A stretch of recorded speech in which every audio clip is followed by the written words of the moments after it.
자, 오늘 5월 15일 수요일 시장 마감했습니다. 어제 삼성전자가 거래량에 실린 음봉이 나왔는데, 제가 어제 영상에서도 설명을 드렸듯이, 그리고 어디 가던 간에 차트를 배울 때 거래량이 실린 장대 음봉은 조심해야 된다고 배우셨을 겁니다. 당연히 어제 평소에 나오지 않는 2%대 하락이 나오면서 거래량이 실렸기 때문에 삼성전자를 주의해야 될 수밖에 없었습니다.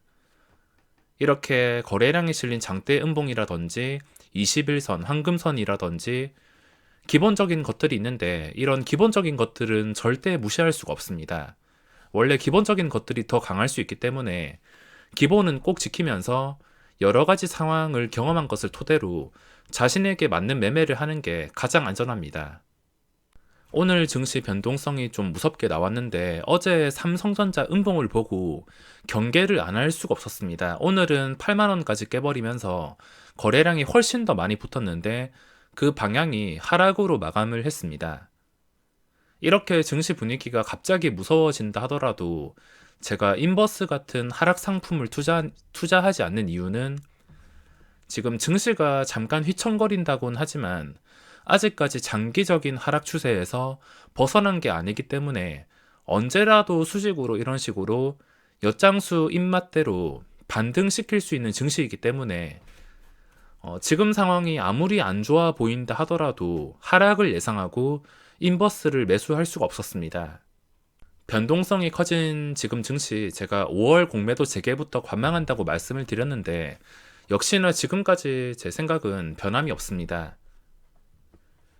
변동성까지 최근에 커진 상태이기 때문에 잘만 맞춘다면 수익이야 나겠지만, 이렇게 스트레스 받는 날이 많을 수가 있으므로 아직까지 관망할 생각입니다.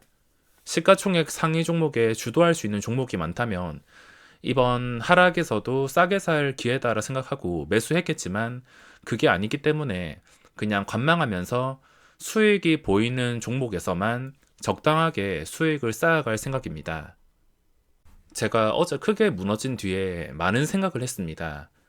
뭔가 실패를 한다면 문제점을 찾은 뒤에 다시는 실수하지 않게 해결하는 게 중요한데, 제가 여태껏 주식을 하면서 가장 크게 손실 본 날이 몇 년 전에 신규 상장주 창해 에탄올에서 한 방에 1,500만 원을 날렸으며, 그리고 어제 SKIT 1,700만 원 이상인데 공통점이 전부 신규주입니다. 긴 세월 동안 신규주가 아닌 트레이딩을 해서 몇 달에 한 번씩 찾아오는 큰 손실에서 정말 크게 손실을 보면 6, 700만 원 정도, 평소에는 100만 원도 손실 보기 힘들었는데 거의 1,000을 넘어갈 때가 없었는데 신규주만 매매했다 하면은 이렇게 위협적인 손실이 나니까 앞으로는 신규주 첫날에 무슨 짓을 하더라도 매매를 끊을 생각입니다. 요즘에 제 문제가 뭐냐면 투기성 종목과 친해지려고 했던 것 같습니다. 실패하게 된 이유가 그런 투기성 종목들이 나빠서가 아니라, 제가 여태까지 돈을 벌었던 방법이 마음에 드는 종목이 있으면 몇 수 앞을 생각한 다음에 정해놓은 타이밍에 들어가서 내가 짜놓은 머릿속 계획대로 주가가 움직일 때만 들어가서 확실하게 수익을 보고 나오는 방식이었는데, 어제 SKI 테크놀로지 몇 수 앞도 예측 안 되면서 그냥 이 종목이 오르기를 바라면서 들어간 게 잘못된 점 같았습니다. 시초가 매매도 마찬가지입니다. 요즘에 시초가 매매 횟수를 좀 늘리려고 했는데, 가끔 하긴 했지만 시초가 매매가 아무리 좋아 보이는 종목이라 하더라도 갭상승만 나온 다음에 하락하는 종목들도 정말 많습니다. 갭상승 한 다음에 그 뒤로는 어떻게 될지 아무도 알 수 없으며, 확실하게 매매하기 위해서는 시초가 출발하고 나서 눌림에서 단단한 것을 확인하고 회복해 주려는 의지를 보였을 때 들어가는 게 정석이었습니다. 하지만 이런 안전한 정석 매매에서 벗어나서 혹시나 급등하면 배 아플까라는 생각에 한 치 앞도 알 수 없는 상황에 들어간 게 큰 실수였던 것 같습니다. 오늘 제 매매 일지를 보시면 해결 방법은 이렇습니다. 제가 여태껏 주식시장에서 살아남으면서 꾸준한 수익을 낼 수 있었던 비결은 기본적인 것들을 지키고 내가 할 일만 했기 때문이라 생각합니다. 오늘 많은 급등주들이 있었는데 그런 급등주들 거의 손대지도 않았습니다. 20% 이상 오르는 괴물 같은 것들이 많았지만 매매 일지에 그런 종목 매매 기록은 찾아볼 수가 없습니다. 기본적인 것들을 지키고 내가 할 일만 했다고 생각하기 때문인데 주위에서 20% 오르든 30% 오르든 내가 할 일만 하는 게 가장 중요합니다.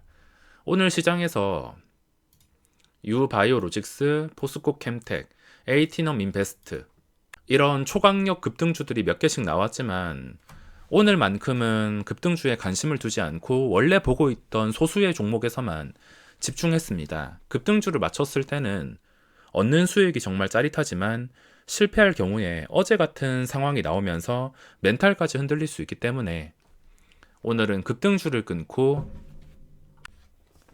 신경도 쓰지 않으니까 마음이 이렇게 편할 수가 없었습니다. 남의 고기를 쳐다보는 게 아니라 그냥 내가 던진 낚싯줄에만 집중하는 게 가장 중요한 것 같습니다. 여러분들 전부는 아니겠지만 많은 분들이 시장에서 이런 급등주들을 쫓아다닐 겁니다. 소액이면 소액일수록 이런 종목의 유혹을 뿌리칠 수가 없는데 아마 그게 장기적으로 실패할 수밖에 없는 원인이라 생각하고 있으며 너무 변동성이 심한 종목에서 돈만 쫓아다니는 매매보다는 내가 장기적으로 하루에 10,000원이라도 수익을 차곡차곡 쌓을 수 있는 매매 방법을 연구하는 게 장기적으로 봤을 때 훨씬 더 도움이 되실 겁니다. 자, 오늘 매매했던 종목인데 나중에 매매 영상을 보시면 아시겠지만 장 시작 전부터 원래 분류해 놓았던 종목들로만 오늘 공략을 했습니다. 그동안 당한 게 많아서 오늘은 오후까지 이거 VI 화면도 꺼놓고 거래량 급증도 거의 체크하지 않았습니다. 거래량 급증 매매도 안 하고 거래대금 상위도 안 하고 중간에 원래 관심 종목에 있던 포스코 엠텍이라든지 에이티넘 인베스트라든지 유바이오로직스 이미 내가 놓쳤고 내 구간이 아니기 때문에 아무런 대응도 하지 않았습니다.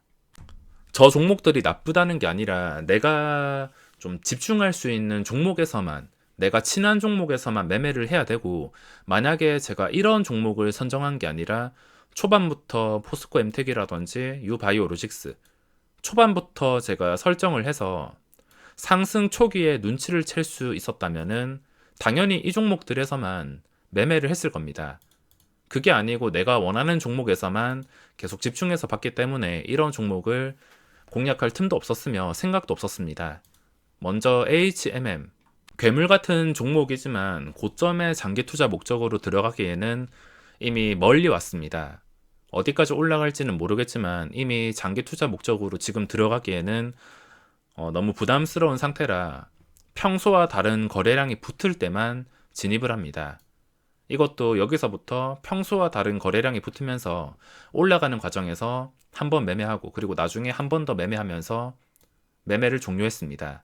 수익률이 작게 찍히는 것은 좀 여러 번 매매를 겹쳐서 했기 때문에 수익률이 이렇게 소수점으로 찍히고 있습니다. 그리고 SKI 테크놀로지 중간에 잠깐 매매를 했으며 그리고 삼성 바이오로직스 오늘 이 종목 매매하게 된 이유가 장 시작 전에 화이자 백신 생산 소식으로 좀 이슈가 되다가 사실 묵은 뉴스가 나왔음에도 주가는 이렇게 갭상승이 나오고 오전에 시초가를 지켜주면서 거래량이 활발했습니다. 그래서 좀 이슈가 있던 삼성바이오 쪽에서 집중해서 공략을 했으며 전부 다 종목들 의미가 있습니다. 삼성바이오도 양봉 제대로 나오면은 신고가까지도 갈 수 있는 위치였기 때문에 당연히 집중해서 볼 수밖에 없었으며 한솔홈데코 여기서는 수익이 없지만 다른 계좌에서 약간의 수익이 발생했습니다. 원래는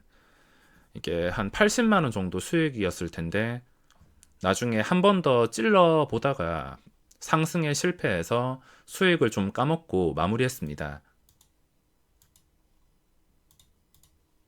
오늘 수익이 250이 아니라 저는 25,000원이 찍혔어도 아마 만족을 했을 것 같습니다.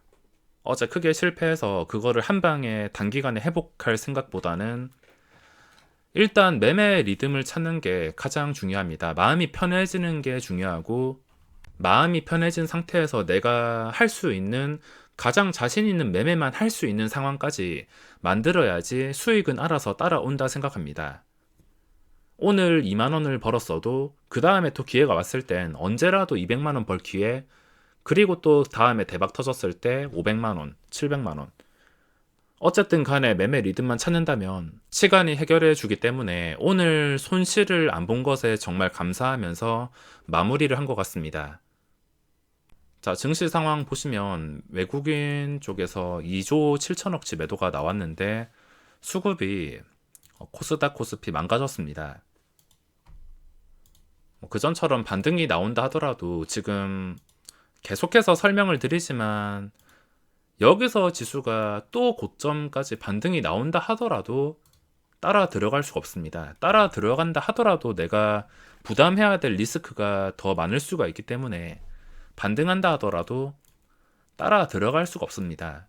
시가총액 상위 종목들, 기술적 반등 생각해 볼 수 있겠지만 이 종목들에서 지금 장기적인 상승을 기대하기에는 좀 어려운 위치까지 왔습니다. 장기적인 상승이란 LG화학 같은 경우 다시 90만원 회복해서 100만원, 110만원 이런 상황이 나와줄 가능성이 높으면은 지수에 당연히 긍정적인 영향을 미칩니다. 삼성전자도 지금 가격이 8만원이 아니라 9만원이었으면 당장 레버리지나 이런 삼성전자 같은 거 매매를 했을 겁니다.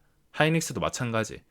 주가가 다시 15만원 갈 자신 있으면 지수를 좀 믿을 수가 있겠는데 지금 상황은 그렇지가 않습니다. 유일하게 지금 추세가 다시 살아난 삼성바이오로직스가 이 상위 종목들 중에서 유일하게 살아 있습니다. 네이버도 힘을 쓰지 못하고 카카오도 마찬가지. 이 황금선을 기본으로 해야 되기 때문에 이 밑에 있다면 어디까지 밀릴지 알 수 없습니다. 기술적 반등이 나온다 하더라도 주가가 다시 여기 회복해서 그 뒤에 45만원, 50만원 이렇게 가는 그림을 생각해야 되는데 어렵습니다. 그동안 잘 나가던 포스코도 음봉. 영원한 주식은 없기 때문에 어쩔 수가 없습니다. 그리고 코스닥은 더 처참한데 이 바이오 종목들 좀 거품이 껴야지 코스닥 지수가 활발하게 오를 텐데 상위 종목들은 힘을 쓰지 못하고 있으며 몇 개 종목이 잠깐 올라오긴 하지만 이 종목들 역시 장기적으로 올라가기에는 지금 매우 힘든 상황이라 도저히 지금은 적극적으로 들어갈 수가 없이 구경만 할 수밖에 없습니다. 하나라도 찝찝한 게 있다면 억지로 매매하지 마시고 내가 장시작 전에 자신 있는 종목들을 골라서 그 자신 있는 종목에만 집중해 보시기 바랍니다. 어떤 종목을 계속 보고 있으면 이게 어떤 식으로 움직이는지 다른 종목보다 유리하게 좀 더 흐름을 예측할 수가 있으며 이 종목이 내가 원하는 그림이 나오지 않아서 수익이 발생하지 않는다 하더라도 절대 급할 필요가 없습니다. 내가 보는 것만 계속 보다 보면 언젠가는 그게 반응이 나올 것이고 다른 종목들보다 내가 조금 더 흐름을 잘 알아서 유리하게 대응할 수 있기 때문에 내가 자신 있는 종목, 소수의 종목에서만 집중하는 게 앞으로 시장이 하락장이든 상승장이든 꾸준하게 수익을 얻어갈 수 있는 길이 될 것입니다.